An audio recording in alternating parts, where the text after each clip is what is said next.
어떤 영화들이 천만 영화를 됐나 보면 꼭 이렇게 시각적인 요소나 이런 것보다는 약간의 시대 정신을 딱 관통하는 것들을 잘 잡아낼 때 천만 영화가 나왔어요. 그래서 이제 우리가 잘하는 건 우리 광해, 뭐 변호인, 예를 들어서 극한 직업 같은 것도 사실은 굉장히 어려운 자영업자들이라는 그 시대 정신 같은 걸 이렇게 잡아내는 거죠. 그래서 우리가 잘하는 건 그런 것들이었기 때문에 이런 것들이 새로운 시대의 영화관에서는 어떤 식으로 정착이 될까 이게 좀 중요할 것 같고.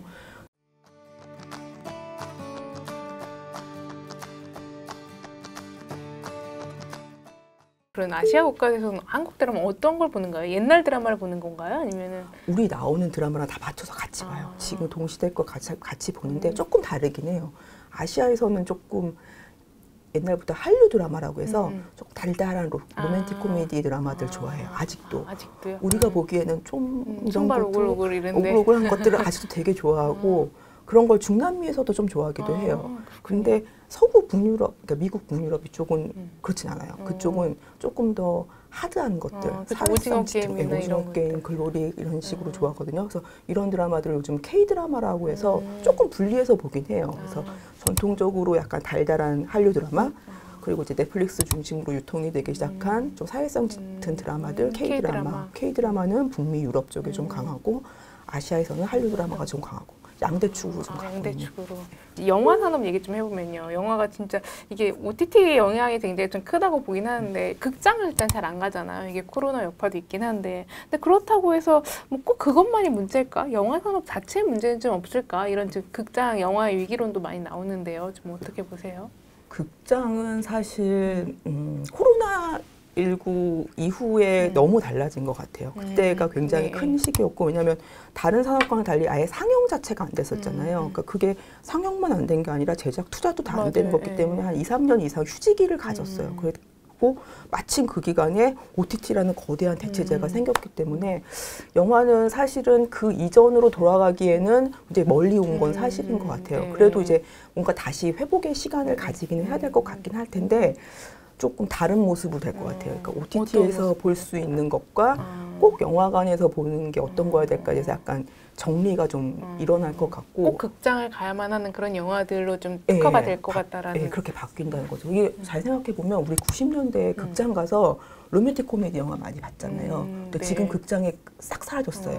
드라마로 다 그거는 흡수가 됐거든요. 그렇죠. OTT로 보니까. 그러니까 그런 것처럼 어떠한 장르가 영화관에서 살아남을까 이거에 대해서 조금 고민이 될 것 같고 사실은 헐리우드는 이거에 대해서 입장을 이미 좀 오래전부터 좀 정리가 된 것 같아요. 굉장히 시각적으로 중요한 영화들 또 프랜차이즈물 잘 알려진 IP로 시리즈 5, 6, 7, 8, 9 그러니까 그런 마블류의 히어로물이 잘 나올 수밖에 없는 게 시리즈를 계속 밀려가기가 편한 거예요. 그냥 익숙한 형태로 계속 또 만들고 또 만들고. 고객들이 또.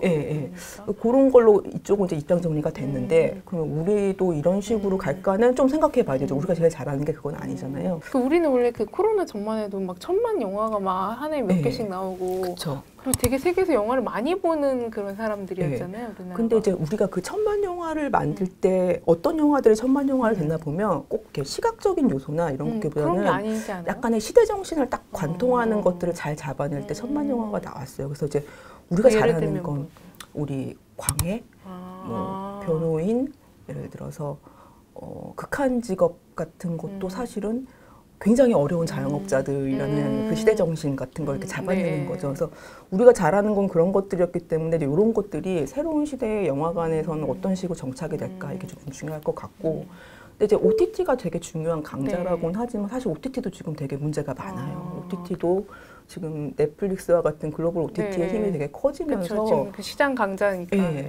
처음에는 이제 넷플릭스를 통해서 자본 투자가 되니까 되게 좋다라고 생각을 했지만 이제 격차가 좀 벌어지기 시작하니까 국내 OTT들이 경제하기가 좀 힘들어졌단 말이에요. 그러면 이제 제작비도 감당하기 힘들어지니까 그렇게 되면 전체 제작 편수는 조금 줄어들게 되는 경향이 되거든요.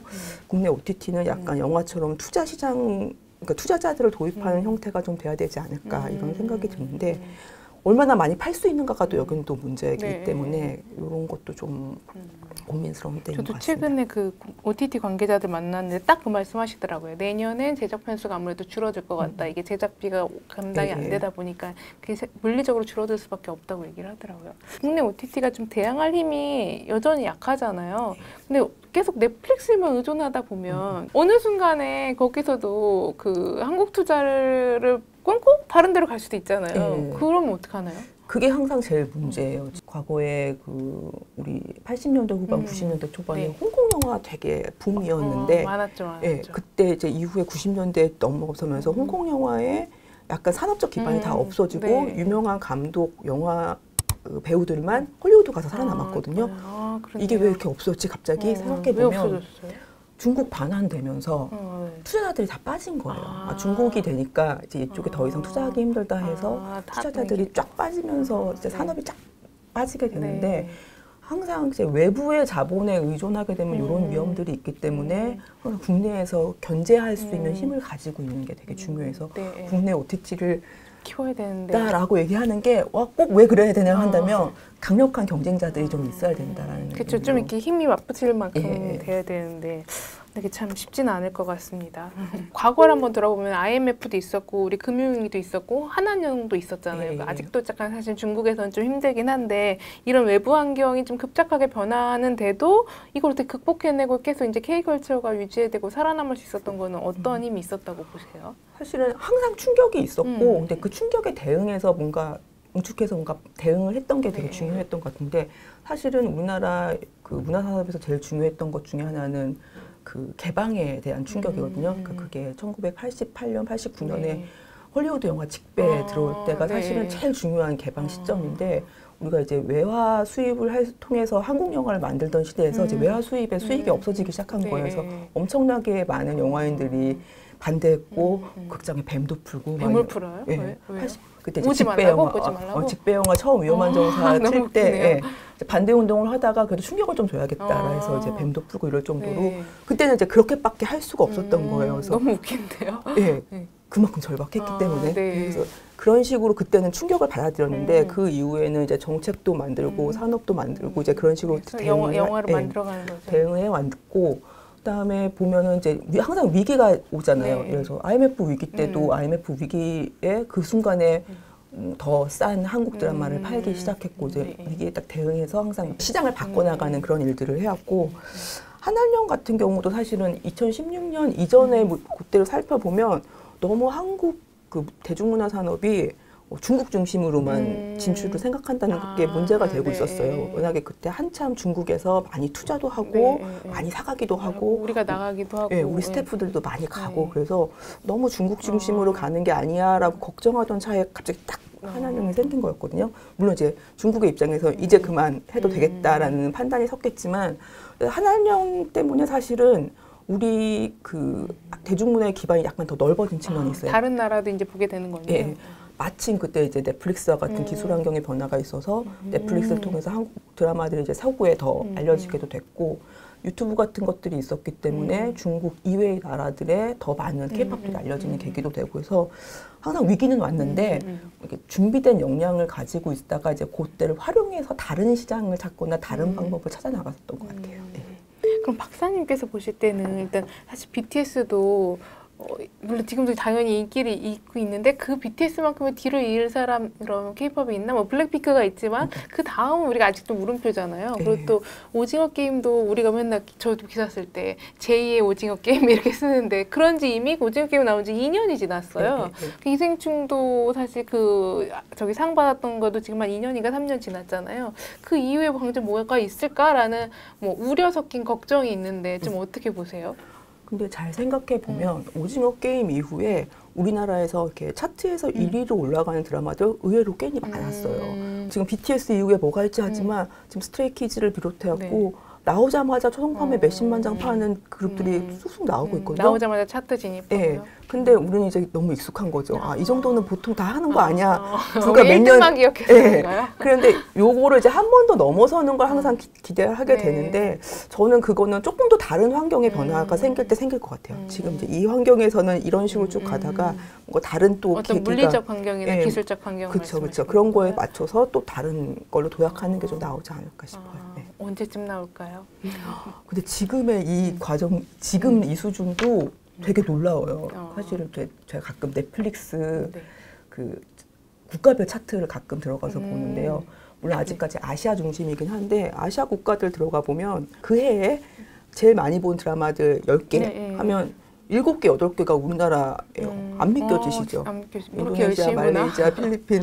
그런데 보면 10개 중에 한 7개, 8개가 한국 거예요. 그러니까 이게 말이 돼 하는데 그게 가능해요. 그래서 지금 한국 드라마의 이런 기반이 굉장히 넓어지고 있다는 게 느껴지거든요. 근데 사람들은 이제 우리나라에서만 보니까 뭐 원래 다 이랬지 하는 시각이 좀 있는 거죠. 그 한류 위기론이 뭐 한류나 이제 뭐 K-pop, K-컬처 위기론이 이제 간간히 좀 계속 나왔잖아요. 이제 그럼에도 불구하고 우리가 다 위기를 잘 버텨냈었는데, 근데 최근에는 이제 뭐 이런 대부분 K-컬처들이 굉장히 엄청난 자본을 갖고 투입을 한단 말이에요. 그러면 물론 그게 나쁜 건 아닌데 좋긴 한데 한편으로 걱정되는 또 되는 것이, 그러면서 또 뭐 창의성이라든지 창작자들이 유연하게 또는 독립적으로 이렇게 제작할 수 있는 환경들이 좀 훼손되는 거 아닌가, 이런 좀 물음표도 좀 있거든요. 사실은 한국 대중문화 산업이 약간 산업화될 때 가장 중요한 건 사실 자본의 유입이에요. 자본이 지속적으로 유입이 될 수 있는가, 이게 굉장히 중요한 조건이라서 사실 영화 산업 같은 경우도 그 이전에도 영화는 봤잖아요. 영화 만들어서 보긴 했지만 지속적으로 자본이 벤처에서 들어오고 뭐 대기업 배급사 자본도 들어오면서 영화 산업이 되게 성장을 했단 말이에요. 그래서 자본이 계속 들어오면서 성장을 하는 게 되게 중요하긴 한데 이 자본이 이제 어떤 방향으로 가는가가 이제 또 중요한 과제가 되겠죠. 일본의 대중문화가 90년대까지는 굉장히 전성기를 구가하다가 지금은 조금 멈춘 것 같고, 우리는 왜 계속 성장을 했는가가, 우리는 계속 자본을 통해서 더 좋은 작품을 만들어서 해외로 나가자라는 약간의 벤처 정신이 계속 살아 있었거든요. 개척 정신. 네, 그게 사실은 벤처기업 투자한 거가 비슷해요. 좀 색다른 영화를 만들고 그런 것들 통해서 이제 큰 자본 수익을 얻고 이런 것들을 반복하면서 산업의 성장을 해왔는데, 이제 요즘은 다시 이렇게 하는 거죠. 계속 그런 게 반복이 되다 보니까 너무 비슷한 것들을 기획하고 그것 통해서 수익을 올리려고 하는 게 아니냐라는 식으로 얘기를 하는데, 이게 참 바보 같은 질문인 것 중에 하나가, 우리가 항상 큰 성공을 얻었던 작품들, 콘텐츠가 어떤 거였지 생각해보면 한 번도 비슷한 거에서 나온 적은 없어요. 그쵸. 항상 우리가 새로운 거에서 기대를 벗어나는 거를 만들어낼 때 성공을 했거든요. 그러면 자본이 투자할 때도 늘 맞아떨어지는 공식에 맞춰서 해갖고는 그런 성공을 되진 않거나 할 수가 없다라는 걸 아마 자본도 알아야 되고 제작자들도 알아야만 하기 때문에 지금 약간 자본의 규모가 커지면서 그런 고민들을 좀 많이 하시긴 하는데, 결국 시장이 나아갈 반응은 한국의 콘텐츠가 세계적으로 인정받는 건 굉장히 한국만이 가지는 특성, 굉장히 그 열정적인 느낌들이 살아있다라는 거였잖아요. 계속 콘텐츠에 그게 살아남아야 돼요. 그게 살아남지 않으면 아마 계속 비슷한 작품들을 양산하게 될 거고, 그러면 이제 비슷한 흐름으로 갈 수밖에 없으니까. 사람들의 또 관심도 흩어지는 거고. 그리고 그 자본이 누군지 모르겠지만 그 창작자를 믿어주고 큰 돈을 리스크 테이킹 하면서 가는 사람이 될 수밖에 없네요. 그렇죠. 그래서 그 과정에서 사실 제일 중요한 게 계속 투자를 조금씩 여러 방면으로 하는 거죠. 그러니까 큰 작품에 크게 투자하는 것도 중요한데 풀뿌리들을 계속 키워나가야지 이게 가능해서, 여러 개를 어디서 터질지 모르니까. 그쵸. 어떤 감독이 터질지 알 수 없는 거기 때문에 그게 되게 중요하고, 그래서 저도 이제 항상 어디 가서 얘기하는 것 중에 하나가, 그 봉준호 감독이랑 그 박찬욱 감독이 다 2003년에 되게 큰 성공을 해요. 좋은 작품들을 그때 2003년에 성공을 하는데 그 작품들이 다 두 번째였어요. 그리고 더 놀라운 건 이 감독들이 다 30대에 데뷔를 했고, 굉장히 이른 나이에 30대의 첫 번째 작품들을 다 실패했고, 무려 30대의 두 번째 작품을 성공을 하거든요. 사실 지금 되게 힘들어요. 근데 그때 2000년대 초반에는 약간 자본이 약간 눈먼 돈도 있을 정도로 너무 많은 자본들이 들어오다 보니까 되게 골고루 기회가 가서 너도 나도 이제 입봉할 기회가 주어진 거예요. 그래서 사실은 그런 시기를 거쳤기 때문에 지금의 박찬욱, 봉준호가 있는 것처럼 지금 이제 자본들도 그런 것들을 이제 알고 가야 된다는 거죠. 그렇게 씨를 뿌린 게 10년 뒤에 큰 수익으로 돌아올 수 있습니다라는 네. 거를 좀 알고 좀 여러 씨 뿌리는 마음으로 좀 투자를 하는 게 좀 필요하다. 두 개 다 우리가 갖고 있으니까 좀 좋은 거네요. 뭐든 할 수 있다. 네. 알겠습니다. 오늘 말씀 여기까지 듣겠습니다. 감사합니다. 감사합니다.